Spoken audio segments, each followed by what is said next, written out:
नमस्कार, मैं हूं सौम्या माथुर और आप देख रहे हैं सिटी बिग न्यूज़। आज हम आए हुए हैं आप और जेजेपी पार्टी के साझी उम्मीदवार दुष्यंत चौटाला जी के यहाँ। तो सबसे पहले तो सर मैं आपका स्वागत करती हूँ सिटी बिग न्यूज़ में। धन्यवाद। सर, जैसे आपने हरियाणा के हिसार के बहुत से गाँव का सर्वे किया है, तो क्या रिजल्ट निकल के आपको देखने को मिला? बहुत अपार जन समर्थन है। जो 5 साल में हमने काम कर कर दिखाया, आज लोग कहीं ना कहीं उसको अप्रिशिएट भी कर रहे हैं और आज उसके प्रति अपना मन बनाकर मैं ये मानता हूँ कि लार्ज स्केल पर पोलिंग कर कर पहले से भी ज़्यादा लीड के साथ जिताने का काम करेंगे।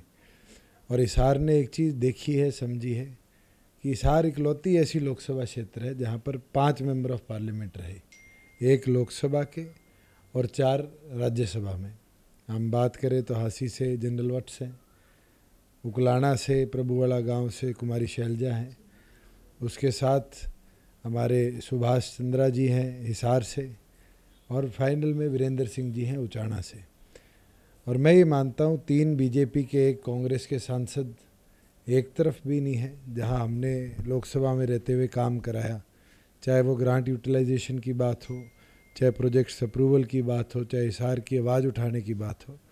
और आज जनता ने समझा है कि अगर आपको पार्लियामेंटेरियन चाहिए तो आपको ऐसा आदमी पार्लियामेंट में भेजना है जो लोगों की आवाज़ उठा सके, उनके काम कर सके और जो उनकी ग्रीवेंसेस हैं उसको कहीं ना कहीं रिड्रेस कर सके। और जिस तरह का एक पैटर्न रहा है पूरे इस कैंपेन, 2 महीने के कैंपेन के दौरान, लोग बहुत बढ़ चढ़ कर पोलिंग भी करेंगे और पहले से भी ज़्यादा जोश और उत्साह के साथ जिताने का भी काम करेंगे।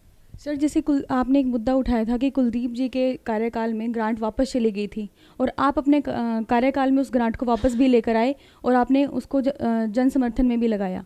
लेकिन कुलदीप जी का कहना है कि आपको कुलदीप फोबिया हो गया है। इस बात पर आपका क्या कहना है? मेरे को किसी का फोबिया नहीं हुआ।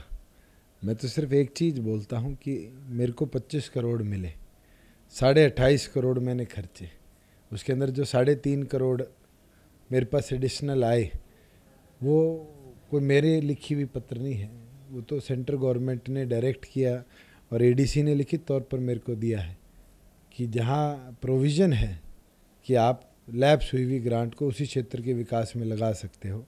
उसके अंदर 2 करोड़ 87 लाख के आसपास तो कुलदीप बिश्नोई जी का था, उनके पिताजी का चौधरी भजनलाल जी का लगभग 28-30 लाख के आसपास था, और जयप्रकाश जी जो उनसे पहले सांसद थे उनका लगभग 23-23.5 लाख के आसपास था। तो कुल मिलाकर विद इंटरेस्ट जो देखे 3.5 करोड़ के आसपास था और हमने यूटिलाइज़ किया है। हमारे पास तो एक एक प्रोजेक्ट की डिटेल है, एक एक पैसे का हिसाब है। और मैं ये मानता हूँ कि जिस तरीके से यूटिलाइजेशन रही है, आज लोग उस चीज़ को देखते हुए, हम देखते हैं छोटी छोटी चीज़ों को डेवलप होते हुए, तो अप्रिशिएट भी करते हैं। सर, हमने कई गांवों का सर्वे किया, लोगों का कहना है कि काम तो दुष्यंत ने किया है लेकिन क्रेडिट भाजपा ले गई। इस पर आप क्या कहेंगे?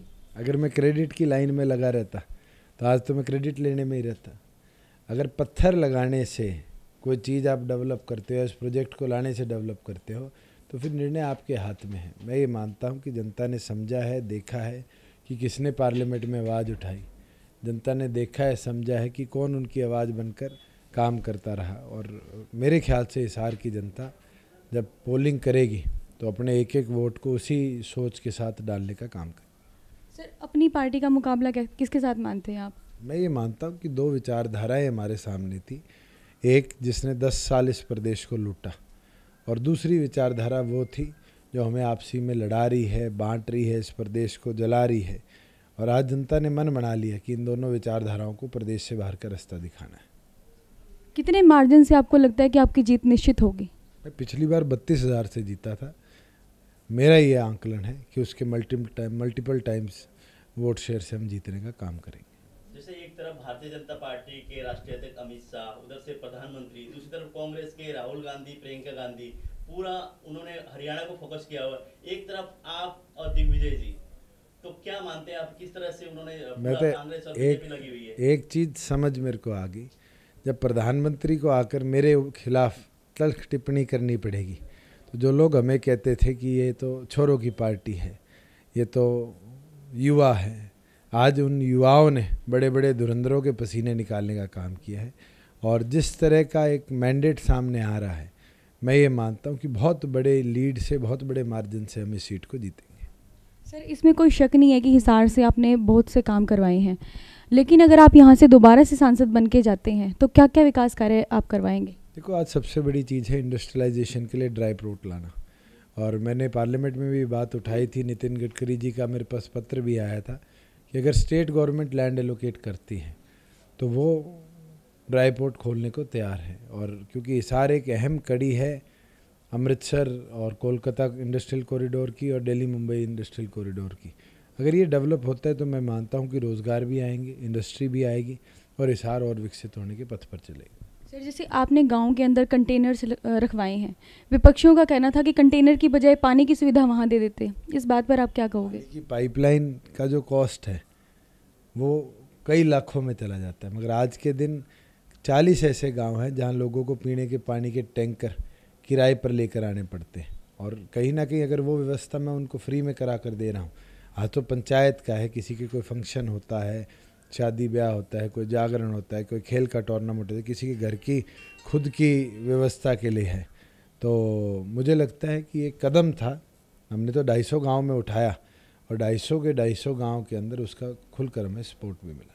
सिटी न्यूज़ के माध्यम से लोगों से क्या अपील करना चाहेंगे सर? मैं तो तमाम हिसार लोकसभा वासियों से यही कहना चाहूँगा कि मत का अधिकार सबसे बड़ा अधिकार है। 5 साल में देश के भविष्य के लिए आपको ये मौका मिल रहा है, वोट डालिए ज़रूर, और जाकर अगर आप ये सोचते हैं कि काम को वोट देना है, नाम को वोट देना है, वो निर्णय आपका होगा, मगर एक एक वोट को ज़रूर डाल कर आने। Thank you so much sir, city news के साथ जुड़ने के लिए। Thank you.